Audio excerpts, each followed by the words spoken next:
একে একে রক্ষণশীলতার বেড়াজাল ভেঙে বের হচ্ছে সৌদি আরব।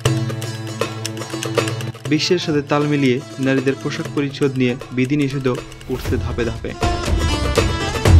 সেই প্রেক্ষিতে এবার ঐতিহাসিক এক মুহূর্তের সাক্ষী হলো গোটা বিশ্ব। প্রথমবারের মতো সাঁতারের পোশাক পরে অনুষ্ঠিত হলো ফ্যাশন শো, তাও আবার খোদ সৌদি আরবে। মিস ওয়ার্ল্ড থেকে ফ্যাশন শো, তবে কি ওয়েস্টার্ন কালচারে পৌঁছাচ্ছে সৌদি আরব? প্রথমবারের মতো আরব ভূমিতে সাঁতারের পোশাক পরে অনুষ্ঠিত হলো ফ্যাশন শো, তাও আবার ইসলামের পূর্ণভূমি খোদ সৌদি আরবে।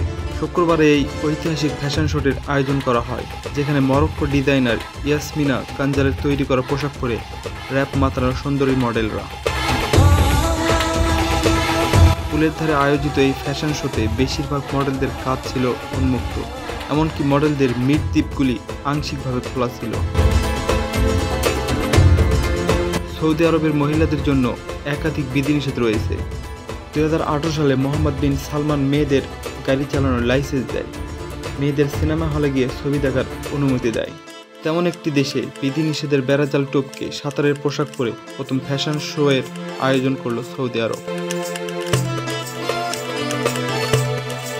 শুক্রবার সাঁতারের পোশাকের মডেলদের সমন্বিত প্রথম ফ্যাশন শো এর আয়োজন করা হয়েছিল,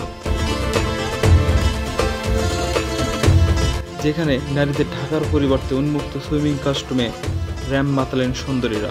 সৌদিতে উদযাপিত হচ্ছে রেড সি ফ্যাশন উইক। শুক্রবার ছিল এর দ্বিতীয় দিন। মোহাম্মদ বিন সালমান ক্ষমতা পাওয়ার পর থেকে বিভিন্ন রকমের বিধিনিষেধের তোয়াক্কা করে বিভিন্ন নিয়ম কানুন চালু করে। মেয়েদের জন্য গাড়ি চালানোর লাইসেন্স দেয়।